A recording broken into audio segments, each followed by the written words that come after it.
नमस्कार, जनवार्तामध्ये आपल्या सर्वांचं स्वागत. सर्वप्रथम पाहूया ठळक बातम्या.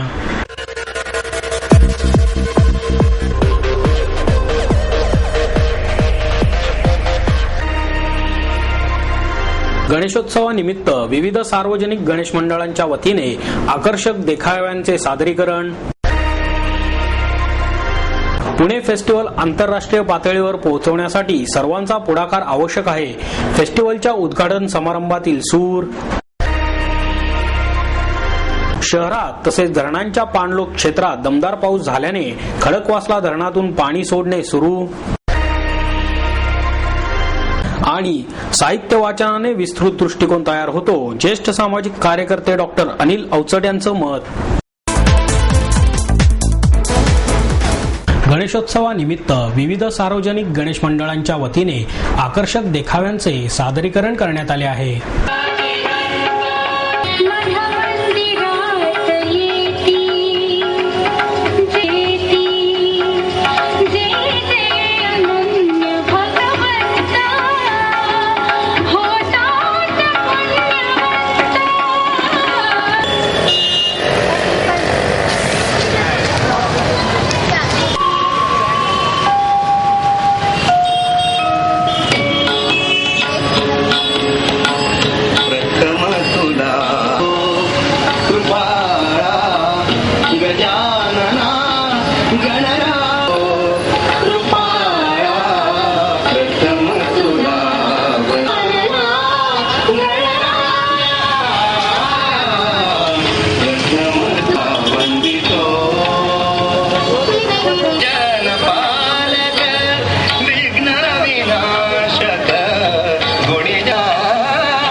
माझं नाव भ्रष्टाचार सूर. आता मी माझ्या नुसत्या अस्तित्वानंही तुम्हाला संपवून टाकतो. पहा, मला कुणी निर्माण केले? तुम्हीच. आणि पोचले कोणी? तुम्हीच. हे पहा, माझ्या पायाखाली चक्का चूर होत आहेत तुमचे अन्नदाते शेतकरी, शेतमजूर, कामगार आणि कष्टकरी. हा पहा चिरडला जातोय सामान्य माणूस. हे विद्यार्थी ही पुढची पिढी संपवून टाकतो आहे. पाहता मी अवघा समाज आणि देश नष्ट करायला निघाले. या देशावर राज्य कोणाचं आहे? अहो माझंच. मीच सर्वशक्तिमान, मी विध्वंसक, मीच खरा सम्राट, अवध्य, अजिंक्य.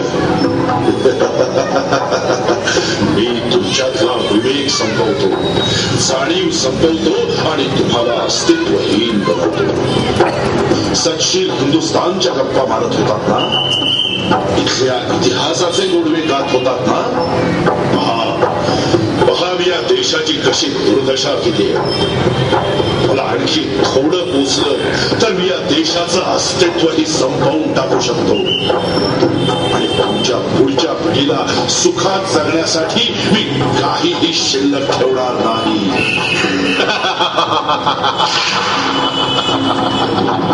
बंधू भगिनींनो, मी श्याम मानकर, हत्ती गणपती मंडळाचा अध्यक्ष, पण त्याहीपेक्षा मी या देशाचा जबाबदार नागरिक.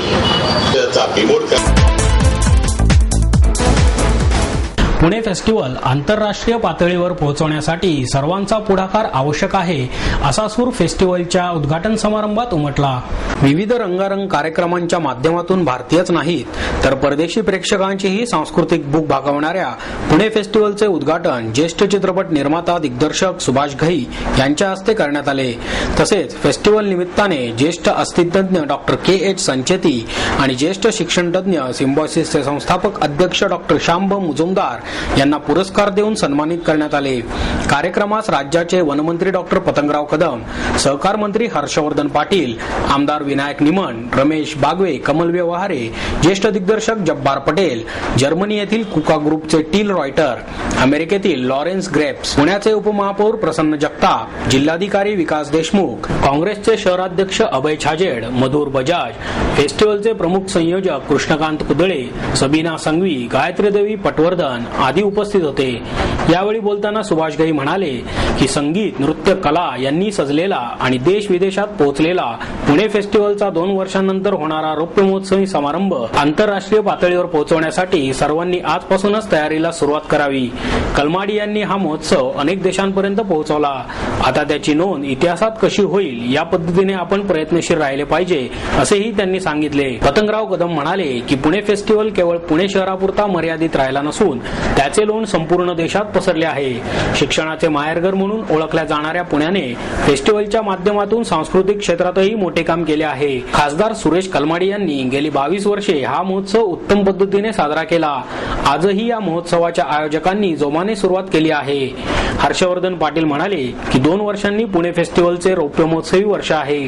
त्यासाठी प्रत्येक जिल्ह्यातील कलाकारांचा यात समावेश करण्यासाठी प्रयत्नशील राहिले पाहिजे. कार्यकर्ता म्हणून या महोत्सवास माझा कायमच पाठिंबा राहील. पुरस्काराला उत्तर देताना डॉक्टर शांब मुजुमदार म्हणाले की ज्या महोत्सवाची सुरुवात खासदार सुरेश कलमाडी यांनी केली त्यास ते उपस्थित राहू शकले नाहीत. याबाबत मला हळहळ वाटते. मात्र हा महोत्सव एकट्या व्यक्तीचा राहिला नसून तो लोकांचा झाला आहे. नेते येतात आणि जातात, लोकांनीच महोत्सव पुढे सुरू ठेवला पाहिजे. या कार्यक्रमात K H. Sancheti, Teel Reuter, Lawrence Grapes यांनीही मनोगत व्यक्त केले. कृष्णकांत कुदळे यांनी प्रास्ताविक केले.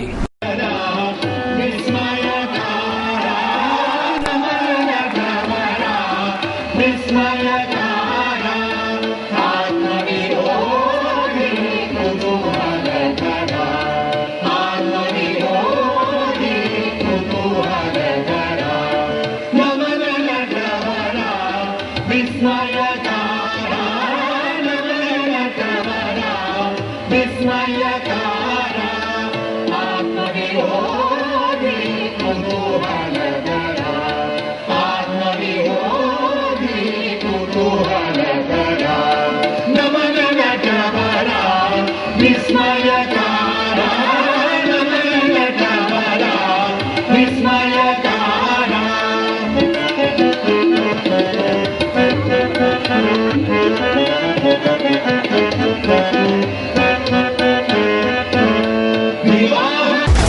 शहरात तसेच धरणांच्या पाणलोट क्षेत्रात दमदार पाऊस झाल्याने खडकवासला धरणातून पाणी सोडणे सुरू झाले आहे. शहरात सतत 2 दिवस पडणाऱ्या पावसामुळे पुणेकरांची त्रेधा तिरपीट उडाली. बहुतांश ठिकाणी पाणी साचल्याने ट्रॅफिक जॅम सारख्या अनेक समस्यांना पुणेकरांना तोंड द्यावे लागले.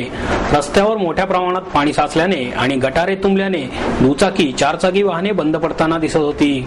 दमदार पावसामुळे भीमा आणि नीरा खोऱ्यातील बहुतेक धरणे 100% भरले आहेत. धरणे भरल्याने खडकवासला, मुळशी, वीर, उजनी या धरणांतून पाणी सोडण्यात आले.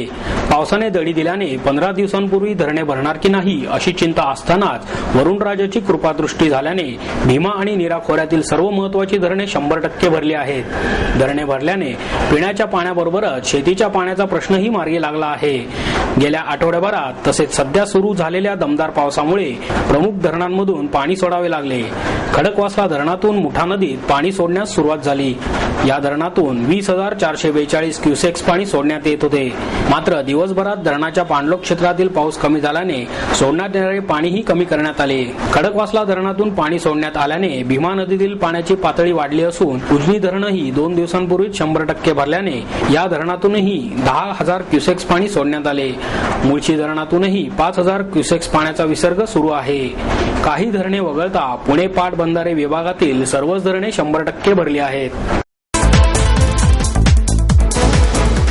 गान वीर काव्यांचे या स्वातंत्र्यवीर सावरकरांच्या कवितांवरील गीतांच्या सीडीचा प्रकाशन सोहळा संपन्न झाला.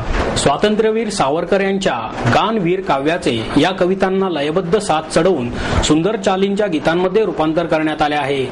अमेरिका स्थित उपासक उर्फ मनोज ताम्हणकर यांनी स्वरबद्ध केलेल्या गीतांच्या सीडीचे प्रकाशन एकाच वेळी व्हिडिओ कॉन्फरन्सच्या द्वारे एकत्रितरित्या पुण्यात तसेच अमेरिकेतही करण्यात आले. या सीडीचे प्रकाशन प्रसिद्ध नाट्य चित्रपट अभिनेते आणि विचारवंत शरद पोंक्षे यांच्या हस्ते करण्यात आले. यावेळी प्रमुख पाहुण्या म्हणून पद्मजा फेणाणी जोगळेकर उपस्थित होत्या. त्याचवेळी अमेरिकेतील मिल्पिटास कॅलिफोर्नियामधील शरदभाऊ ताम्हणकर उपासना सेंटर येथे प्रसिद्ध गायिका विदुषी डॉक्टर वीणा सहस्त्रबुद्धे यांच्या हस्ते या गीत संग्रहाचे संगीतकार मनोज ताम्हणकर यांच्या उपस्थितीत सीडीचे प्रकाशन झाले. व्हिडिओ कॉन्फरन्स तंत्रज्ञानाच्या सहाय्याने हा समारंभ एकत्रितरित्या आयोजित करण्यात आला. या गीत संग्रहाचे संगीत संयोजन मुंबईचे हार्मोनियम वादक आणि संगीत संयोजक अजय जोगळेकर यांनी केले आहे. पद्मजा फेणाणी, रवींद्र साठे, सुरेश बापट, माधुरी करमरकर आणि वैशाली माडे यांनी यातील गीते गायली आहेत. यांच्याशिवाय पुण्यातीलच गायिका मृदुला तांबे आणि कॅलिफोर्नियातील बाल कलाकार प्रीती ताम्हणकर यांनीही यातील गीतांना आवाज दिला आहे. सावरकर स्मृती प्रतिष्ठानचे महामंत्री विद्याधर पंत नारगोलकर यांनी निवेदन केले. साहित्य वाचनाने दृष्टिकोन विस्तृत होतो असे मत ज्येष्ठ सामाजिक कार्यकर्ते डॉक्टर अनिल अवचट यांनी व्यक्त केले. संस्कृती प्रकाशनच्या वतीने ग्रंथरथ आणि ग्रंथ प्रदर्शनाचे उद्घाटन डॉक्टर अवचट यांच्या हस्ते करण्यात आले. व्यासपीठावर महाराष्ट्र साहित्य परिषदेचे कार्यवाह प्राध्यापक मिलिंद जोशी, संस्कृती प्रकाशनच्या संचालिका सुनीता राजे पवार आदी उपस्थित होते. पुरस्कारांनी मला काय दिले या विषयावर बोलताना ते म्हणाले, हलक्या फुलक्या लिखाणातूनही जगाकडे बघण्याचा सकारात्मक दृष्टिकोन मिळू शकतो. कुठल्याही प्रकाराचे अलंकारिक स्वरूप न देता साध्या शब्दात आपला अनुभव वाचकांपर्यंत पोहोचवणारे लिखाण हवे. एखाद्या लेखकाला कुठल्याही पारितोषिकापेक्षा त्याच्या वाचकाने दिलेली दाद अधिक महत्वाची असते. पूर्वी नावाजलेल्या लेखकांच्या आवृत्त्या संपायला वर्ष लागायचे, परंतु आता चांगल्या आवृत्त्या निघाल्याने वाचक वर्ग वाढला असल्याचे समाधान अवचट यांनी व्यक्त केले. पुस्तक आणि वाचकाचा प्रवास हा या हृदयी ते त्या हृदयी असल्याने दूरचित्रवाणी, सीडी प्लेअर सारख्या माध्यमांच्या स्पर्धेतही पुस्तकांचे माध्यम टिकून आहे असेही त्यांनी सांगितले. स्त्रीभ्रूण हत्या विषयावरील प्रदर्शनाचे पत्रकार नगर जवळील दर्पण आर्ट गॅलरी येथे आयोजन करण्यात आले आहे.